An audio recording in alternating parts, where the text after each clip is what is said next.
listening to the AFTERBUZZ TV network. Now the largest new media platform on the web and your #1 source for after-show entertainment. Very good, Keith Johnson.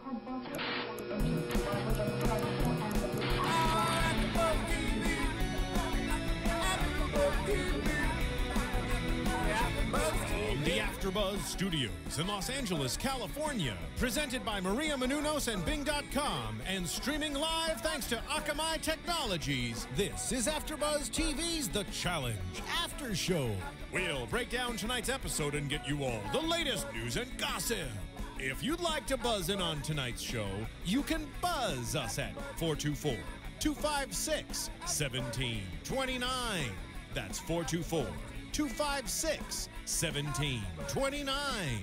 And now, another post-game wrap-up show for your favorite TV show. It's AFTERBUZZ TV's The Challenge After Show. I don't know why I thought we were going to get some, like, intense music and wrong show.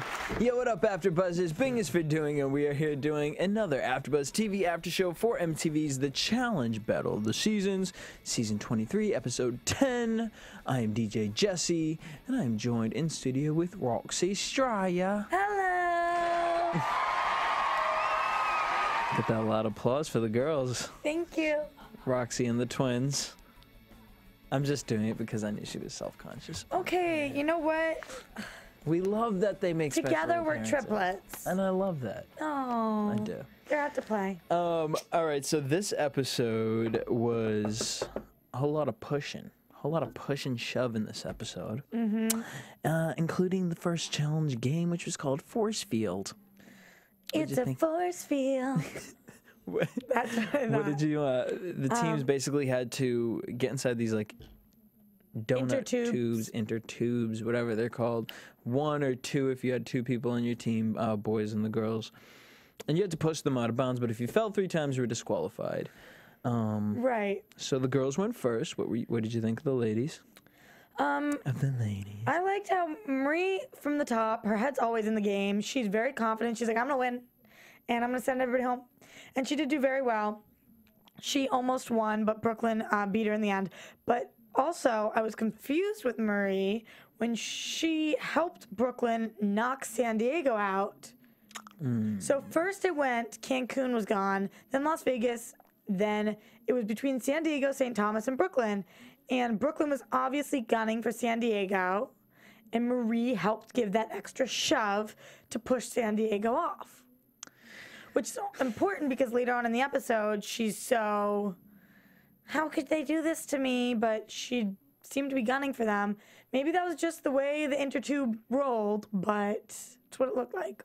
Could be. Let's ask one of our callers. Caller, you're on the line. What's your name? Where you from? Yeah, what's up, guys? Is this Steamer.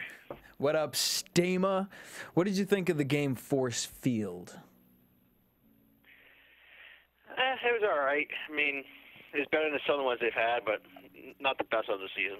I thought this episode for me was just I feel like I've played this game in my backyard with my cousins. Do you know what I mean? Like, Yes. It was obviously, clearly very low budget, not too complex of rules, but then again, it was better than the slippin' greasy one that they had where, you know what I'm talking about, with But the that oil one was pit. more of a challenge. Well, I guess it wasn't. No, it was like actually. they just tapped out. This was like, but it was, I don't know, it's just hard when you have some teams with 2 players, some with 4, because now it's like nothing's fair. Very uneven. Yeah, it's just so uneven. I don't know why. I kind of thought maybe they would break them off into 2s at a certain point, or pair teams of 2s and to make them a team of 4. It's just hard to compete. Well, I mean, let's look at the boys. The boys, Cancun did really well. Derek did really well for being by himself. Obviously, he wasn't going to make it against Frank and Zach. Yeah, but it didn't even matter how well he did because everybody gunned for Jeanne. So even if he had come in first place, it was still unlikely that they would win. Very true. But I'm just saying, for him in this one game. Yeah, but no one was really going for him. He just kind of just stood there. I mean, Brooklyn was going for him, but they couldn't even stand up. So he basically had a free ride all the way to the final 2, just based on the fact that Zach and Frank wanted to keep him around. Right. That's true. And easier said than done. But at the end, I just wanted him to do like one extra turn. I feel like he could have made Frank and Zach because they like charged at him. Yeah. Fall into the mud. So what do we see with that? With that, San Diego became the power team, and Vegas was the losing team. I thought, everybody's saying I'm sucking Frank's dick. Well, here I go again. 2 quotes he said, so funny. You can't get through a brick wall, so good luck, motherfuckers. Like, about him and Zach, you cocky shit, you're lucky you won, because otherwise that would look ridiculous. And it's like 2 sisters on a beach vacation. That was funny. Ridiculous. But it's true. I mean, like, seriously, they're both so strong. It could have worked against them, I suppose, if they hadn't been on the same page. But they were so in sync for this that it's like, really like trying to go through a brick wall. There was no way they weren't going to win. Right. I mean, yeah. The brick wall was Zach, not Frank. Frank was just kind of along for the ride. That's all he really had to be. But I mean, also Yeah, I know. But I mean, he's the one talking shit like he's doing something. No, it's all Zach. Just sit there and shut up. I mean, we'll go along with it. It didn't really work out well with Brooklyn at all. JD kept falling. What did you guys think? This was kind of aggravating me, where Brooklyn, Devin, and Sarah were kind of blaming everything on JD. It's like, it's a fine line. You know what I mean? Like, I think you can definitely blame a teammate if you're disqualified because they quit. Right. Or if they don't try something. Or if they keep falling in the water, like Eric, whatever it is. But if they get back up and they keep trying, people have their strengths and their weaknesses. And I don't know. Yes, it was his fault, but I mean, for even Did Chet. you even know it was his fault, though? I mean, how could you tell it was him over Chet? I mean, they're just falling. I mean, I don't know who to blame. And the fact that Chet was, like, not going out of his way to say, yeah, it's JD, makes me believe he's happy that they're blaming JD. He's just like, okay, whatever, because he knows he's probably someone to blame, too. right. Well, actually, you know what's really funny is that you say that, Steamer. I'm sitting there, and normally, like, if it wasn't Chet's fault, he should have at least stepped in and be like, no, like, that was a hard game, you know what I mean? Like, we both were losing, track. But he really didn't even do that. You know what I mean? Like, he kind of let JD get all the slapping, and it was kind of like, good thing they think it's on him. And then he would step in and be like, it's not his fault. Let's just work together and get past this. Chet's a weird dude. The kid is weird. I mean, we start off the episode with him giving advice to Dustin. He's like, these are your cards. You either have to play with them or you quit. And I'm like, since when are Dustin and Chet boys? And I guess they are, but like, Chet's just, it would make sense. Chet's just the weirdest dude. I said this last week too. Like, Can we find out how to get a Chet hat? Oh my God. I want a gosh. Chet hat. Just a hat, just says Chet on it. Chet, if you're watching this, why would you buy such a thing? I just want a bow tie that says Chet. Chet. Maybe he wants to be Maybe he wants to be a Halloween costume next year. People can wear him. I'm gonna be Chet next year. Yeah, because most people would know what you're talking about. I got dibs on being Chet. Yeah, you better call that one now. Exactly, Steamer. I got that. All right. I don't know. I just felt the whole thing with JD, and you all know I love me some Brooklyn, but y'all have messed up too. Let's keep it real. I'm not pointing any bows, Devin. Shit about anybody. That's what I know. I didn't. Because I love Devin, but Devin, you were real mad at JD. Like, I was kind of surprised that Devin and Sarah did so well. In that one, yeah. But what I didn't get was when Sarah kept saying, what, you weren't listening? What the hell? No, bitch, I'm not listening. I'm in a fucking inner tube, like, trying to push people off. Like, I can't hear what you're saying. What the like? What the hell? Did I hear you? Are you listening to me? No, there's 5 grown men screaming and pushing me into mud. Didn't hear you. I'm sorry. That's a good point. Like, not listening to a great strategy. I can't with her. I don't like when the challenges don't have. I mean, it's nice to watch in terms of simplicity, but I like there to be multiple steps. Like, this was like we started and we stopped. It was, right. There was one women's heat and there was one men's heat and then we were done. Yeah.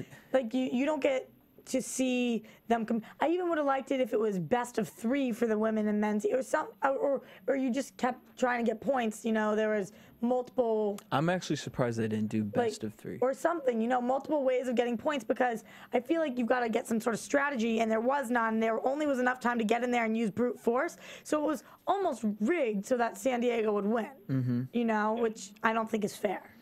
But some games are rigged for other teams to win, so. That's true. And It you is know what what? it is. This game actually kind of reminded me of a game I used to play on Xbox, and I cannot remember for the life of me what game it was. But let's just say for this holiday season, you want to buy an Xbox game or whatever for any of your friends and family at home. Good transition, and you want to purchase it online. AfterBuzz has the thing for you. You guys go to our website after you're done watching one of our shows. Go to AfterBuzzTV.com, hit the Amazon button, and make all of your holiday purchases or any purchase through our website.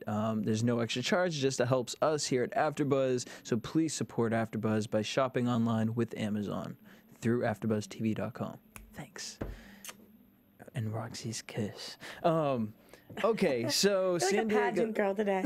with your hair to the side. Hello. What is that fructose? That's what you're giving me today. I don't know where I'm going with that. Huh? I don't know. All right. So San Diego's the power team. Vegas is the losing team. San Diego keeps saying we want Vegas to go home. Who are we gonna put in? And they first bring up Brooklyn. And you were confused because you kept being like, "Wait a minute, since when are they?" And I was in the same boat. I didn't know that they were. I mean, Brooklyn assumed San Diego was putting them in because. Yeah. But you actually made some sense. Makes sense. Yeah. Oh, I was like, I thought I was echoing. Good. That was crazy, Steven. You actually made some sense of it as to why Okay, here's the thing. you're not putting Brooklyn. Here's what my thought process was. If you put Brooklyn in, best case scenario, there's only going to be 2 people left in Brooklyn. Worst case scenario, there's going to be 4 people left. Either way, you still have a team gunning for you no matter what. Any other team you put in, there's a chance they're not coming back, so there'd be nobody gunning for you. And no matter who you're throwing in from Brooklyn, they would definitely make the decisions themselves, and you wouldn't be able to. They're a strong team. I'm pretty sure they would decide together who was going to go in. Say you had JD and Sarah left, they're going to freaking come kick your butt. You know, they're coming after you. Whoever it is, they're going to come after you for sure. And this way, the teams of 4 can kind of stick together to pick off the 2s. Although, to counter that, you definitely want to try to be the only team of 4 left, so you do want to try to eliminate everybody else down to 2. See, my thought in it would have been, because when Chet and Sarah said, well, JD and Devin know they're going in. If it's going to be the mental game, we already know that Brooklyn was horrible at that one. Because that was the one JD did. Oh, right, and Eric DQ'd. Right. And Camilla. So to me, it's like, well, you don't like Brooklyn. Brooklyn's already gunning for you. And I'm sure Vegas is probably going to come back gunning for you because I'm sure word gets around the house that you're trying to get them kicked out. So to me, just put Brooklyn in because it's going to get rid of one of the teams. You already have St. Thomas on your side. You already have Cancun on your side. Okay, the weird part was to me, though, by far and away, the mental game is the most challenging, in my opinion. Agreed. And when they asked Brooklyn, what would you prefer, Brooklyn actually says mental. That is weird. So it was weird to me that they would pick that. Do you think they picked it just to be like, oh, they'll probably not want to give us that one? No. No, I don't think so. I think that they picked it, honestly. And then... They're dumb.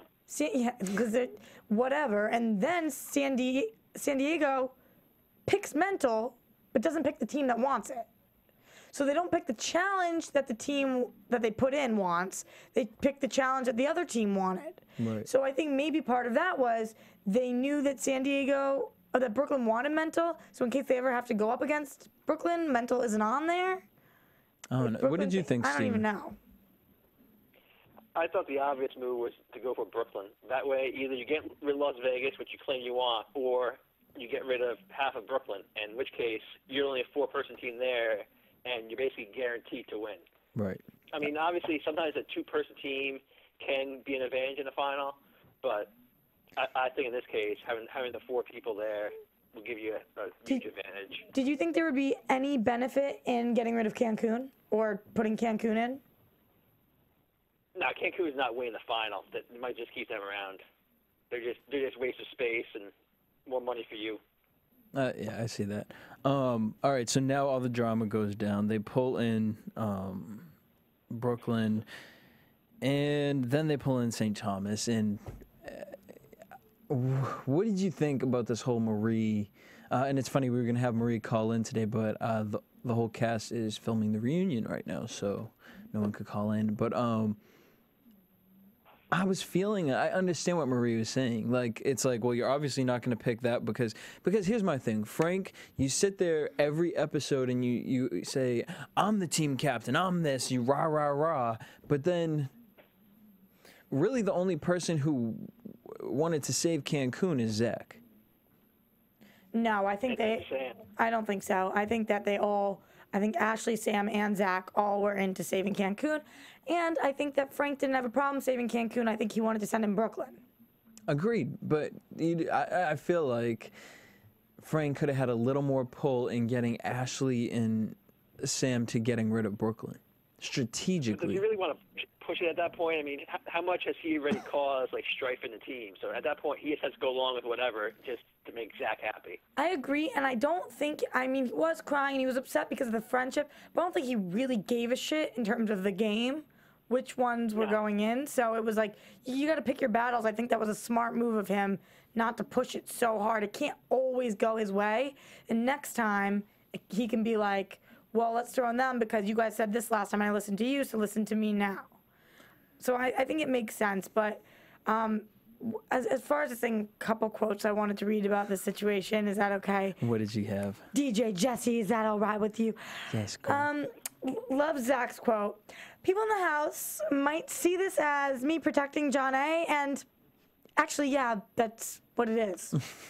Hysterical. It's like usually when people start sentences with that, that's not how they can end it. Frank was crying, and Marie leaves saying, I'm a crazy bitch, so when you step on my toes, I'm gonna get pissed about it.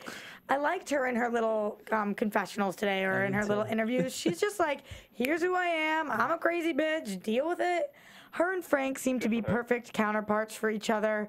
And whenever he looks at her and in his confessionals, he's like, that girl's crazy and I'm done.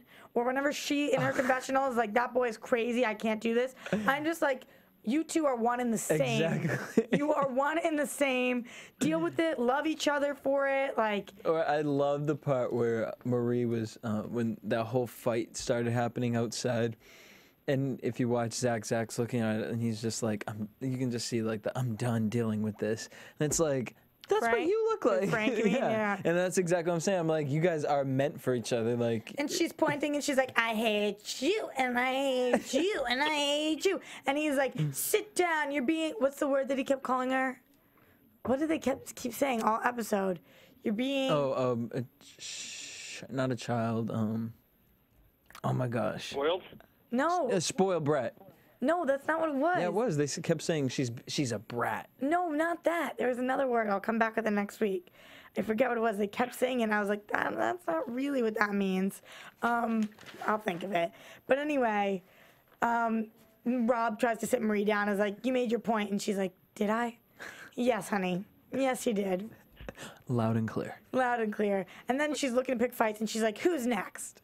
Which is just like when you know you want to fight somebody when you're like, who's next? And then poor JD. Oh, well, you. Haha. Everyone knows you're weird, you dolphin trainer. I kind of feel like, weren't you a dolphin trainer on St. Thomas Real World? Like, literally or a with sea the lions, seal. like. Bizarre. And this is the one moment where I completely agreed with Chet, and he said, this night is pathetic to watch. Like, what are they actually? She just didn't want to go into the arena, understandably so. So then she starts picking a fight with everybody. Well, here's my thing. I don't think she was mad, because when Derek was like, you're just mad that you have to go in the arena, I just felt like, and she was like, no, I'm not. I agree with her. I don't think she was mad that she was going to the arena. I think she was pissed that Frank, as a friend, didn't have her back. She kept using the words, I feel like I'm But he did. used as a pawn. I know, but you have to understand in the moment what she's thinking about this. She said, I felt like I was a pawn to St. Thomas, which you kind of could be, because St. Thomas used them. I mean, San Diego used St. Thomas throughout the game. And then, what did she say? A pawn, and then you're sitting here and you put us in mental. That's the one game that we specifically said. That was messed up. That, to me, kind of felt like a setup. Yeah, why ask? And why ask? What did you think when they picked mental as far as asking them before what games they would want to do? I just thought it helped Marie form her opinion of why they did it. I mean, it just made her angry. Like, not only did you throw us in, you gave us the one thing we didn't want. I mean, and Zach tried to say they want to get it out of the way, which maybe is true, but still, from Marie's perspective, it's kind of fucked up that they did it that way. Exactly. So I completely understand why she was acting crazy. Exactly. I felt bad for her, but And when she I understand said, Frank's position too. And oh my god, the fans are gonna be like, I cannot. But I do. If you are that person, you kind of don't have the pull. So I do know that they are really good friends now. So, and obviously that wasn't important. I mean, he sat there and cried about it, but I just feel like, I mean, at least fight for the mental part. Be like, bitch, they said the other one's not mental. Let's put them with the balls, swinging back and forth or something like. especially because there's only one more challenge left, that means that nobody has to do mental. Because there were 3 on the board, nobody had to do mental. It could have stayed up there. So I think that's The shade. Yeah, the shade for sure. And I don't know. I think that Marie was right in the end when she said, listen, he's saying nothing personal, but of course this game is personal. That is true. And I completely agree with that. Yes, it's about business, it's about money, it's about doing what's best for your team, but there is a huge personal aspect of it, and you can't just put that to the wayside. What did you Jesse? think about Sam and her reaction to Marie? Just wondering. I thought it was fine. I mean, if I were Sam, I kind of would have blown up more than Sam actually did. So I thought it was fine. Okay. Weird moment. What was your weird moment? My weird moment was this odd snippet of Trishelle and Chet. Yeah, that was gonna be the next thing. Weird moment. He says, I wouldn't mind having my way with her. Chet, who are you? Oh, hey, ma'am, I wouldn't mind having my way with you. He's just the weirdest dude. Yeah, literally. Like, and where did this come out of? Like, have they been flirting? Weird. My thing He is, just cuddle with girls? Like, he doesn't, like, sleep with them. He just cuddles with them. yeah, he's Mormon. He's very like. So he says. Let me find out. Mr. Chet is a wild. I would love and to like have him- Trishelle is like hooks up with everyone that. Like I would a love person to- a season. I need Chet to come into studio with his bow tie and all, so I can be like, what? And his Chet hat. In his Chet hat, like, what is your deal? I would Like, have no idea what he would be wearing. Oh my God, definitely like suspenders, stripes, glasses, Well, whatever. something weird like that. So before we get into the arena, we want to thank you guys again for tuning in on YouTube and the conversations that go down on YouTube. It's hysterical. It really is, because you guys take it so seriously, and I love that they take it seriously and like correct us on all our little minor bumps. Or even bumps that people in the chat room be having. But we need you guys to help us Or move. not so minor. Yeah. Or major bumps. Or letting us know how much we suck Frank's dick. We appreciate all of the comments for that. Not at all. Yeah. So what we need you guys to do is to actually move those comments to iTunes. Leave us a comment, rate, subscribe, download on iTunes. We'd With really your Twitter appreciate it. handle. And leave us our Twitter handle, and we'll give you a shout out. Thanks. Okay, so the arena was the mental situation. What a torture. What a torture. I do think it's easier to breathe outside of water than inside. Thank you, Rob. Thank you for that. Well, you know, he's a special kid. Kid be kidding me, right? Like, He's a special guy. Well, he's probably still drunk from the night before when he's saying that, so. what the hell is that? Although I will give Marie and Rob props. how calm they kept was unbelievable, and they would have never even come close in this challenge or in this arena if Marie had been yelling or bitching or anything. Yeah. Marie, the fact that she said, you know, if I keep calm, Rob keeps calm, that's a great strategy compared to what we've seen most of the other teams do is they rag on the other person. Right. So I'm actually surprised, but that she reacted that way. However, I guess if you felt everyone was gunning for you, it's almost like, oh no, screw this. I need to focus 100%. So I can't understand why she was doing that, because usually I could just picture her like, Rob, pull me the hell down there, screaming at him. It just unfortunately wasn't enough because, as everybody said, Dustin looked like he had this contraption in his backyard. I mean, he was killing it. And by the way, like, my crush on Dustin just grows and grows every single week. He's the cutest frickin' thing. His little smile and him getting over the whole Trishelle situation, and it just warms your heart. He does. It's so special. Love. I really love that. I felt bad for Rob because they were really trying. But again, Marie is a bigger girl versus Trishelle, who weighs 116 pounds. But Rob's taller and has a lot on Dustin. But now here's my thing. Is it actually better for you to be taller? I think you can get to the bottom easier. Well, I know you could reach to the bottom, but does that mean that you could pull yourself all the way to the bottom? You know, what do you think, Steamer? I heard Zach commenting on it. He said being taller was a disadvantage for him. That's what I would think. I'll take what he says as the truth since he actually did it. Yeah, and Zach was trying to give him some strategy about pulling his knees in, which I thought would have been helpful, but it was weird then because Zach was trying to talk to Rob about strategy. Meanwhile, Ashley's helping Trishelle. Yeah, but here's my thing with that, because I thought the same exact thing, and now I'm sitting here wondering if it was editing to make it look like, because we never really like saw her from far away doing it. It was just a close-up of her, and then they would go to Trishelle, so we might look at it like that. So I don't know, but she sure wasn't, you know, fighting for Marie to. I gotta say though, team, so. Trishelle was bothering me so much this episode. I mean, maybe it's because of last week and the way she dealt with it, and I was just pissed. But she's like, "Here we go, Trishelle, first arena." First of all, don't speak in third person. Period. Just don't do it. Second of all, really, this is your first arena? This isn't. That's not cool. Right, to talk about, because you should have been in there last week. And now you won this one, and you're staying around longer, which is fine because I love Dustin and I want him to be there. But really, it shouldn't be you. It should be Nani. So Trishelle and her first arena can blow it out their ass. Well, I kind of agree with that. But again, like Chet said, Trishelle's like the, what did she say? The mom that got her tits redone and wants to go to the clubs with the kids. And party with the kids. And party with the kids. So I think she has a slick mouth. I'm sure she knows who to be friends with, who to kind of throw her OG status around with. Obviously she does, to have gotten here this far. I'm excited for the reunion because I would like to see the fact that happened in last week's episode, and the reunion's being taped tonight. I think is going to be interesting because all the emotions are going to be brought back up again. I'm excited for that. And on that note, let's head into predictions. And now, your AFTERBUZZ TV predictions.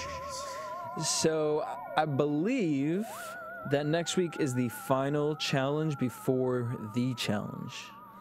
Boom, boom, boom. Correct. And they're going to Namibia. Which is in case you not an didn't animal. know, is in Africa. Yes. And that's not me hating on these people. That was me turning to Jesse saying, huh? Like, the ignorant piece of shit that I am. I was like, okay. You know, usually they're like, we're going to Iceland. And I'm like, yeah, we are. We're going to Namibia. Well, I feel like they just wanted to play with them a little bit because they had to look on a map to know what it was. But I felt stupid. No, because it could. These days, it could be like a third chakra. Who cares? What does it matter? Oh, we're going to Namibia. cool, let's go. As Chet said, it's not turkey, so let's get out of here. But, well, I mean, I care because I think it is interesting to see the difference in, like, was it last year when they went to Iceland, they had to jump into ice cold water. And like, yeah, but that's Iceland. I mean, you know going in what it is. Like Namibia, okay, let's go. Like, I don't really care where it is. Obviously, it's there's hot, sand. it's hot. You know where else I didn't care where it was? The club tonight. Like, why do they show us these scenes of them partying when nothing happens? It's so bizarre. Like, the death stares from across the room. and does nobody party in Turkey? Because I don't think that's true. But can they just not get permits at these places? Because they go places where nobody is. It's completely empty. I think it's like when we talk about like Jersey Shore and all those, like they can only go in certain bars, and I don't know. Yeah, I feel you. Do you? I feel you, dog. Like every bar you go into at 9:30, that's where they go. There's like 5 people there, and just the drunken assholes that are on the show talking shit to each other. Yeah. Well, right, and they also probably go earlier in the night versus later, I would think. I don't think they're coming home at like 2, 3 in the morning. True that, yo. And True in that. Europe, that's like the party hours. Steamer, what are you expecting from next week? I mean, we saw jumping out of airplanes and. That's all I I wrote down. expect a pretty cool challenge. I don't know who's going to go home. Obviously, it's not going to be San Diego. I would say maybe Cancun because they suck the most. That's my guess. I mean, they keep showing us that picture of Dustin coming out of the airplane, so we know that he makes it to the challenge, the final. No, that might actually be the competition next week. I Yeah. just so doubt it. No, I think the airplane one is going to be next week's challenge because they showed it twice. Really? Yeah. Yeah. And then I think we're going to get into that whole scene of them climbing the dunes and. Oh, you right. Oh, you right. I feel like dehydration is going to be a big factor this season. But that's just my love saying. And we see some snakes. Yes, some animals and all that jazz. In Namibia, and hopefully it's better than this week's episode. So keep following us on AfterBuzz TV on Twitter, Facebook, Instagram. Make sure you follow me at DJ Jesse J. At Roxy Striar. And at the steamer. And then guys, remember holiday shopping, Amazon.com through AfterBuzz TV, and rate us #1 on iTunes. Thanks. Number one. From Bing.com, executive producers Maria Menounos, Kevin Undergaro, Phil Svitek, and the entire AfterBuzz TV staff, we would like to thank you for listening to the AfterBuzz TV network. To watch or listen to other after shows and post comments or questions, be sure to visit AfterBuzzTV.com. I'm Sir Richard Wentworth, and this has been a presentation of AfterBuzz TV. Buzz you later. The views expressed herein are those of the hosts only and do not necessarily reflect the views of AfterBuzz TV or its owners or principals.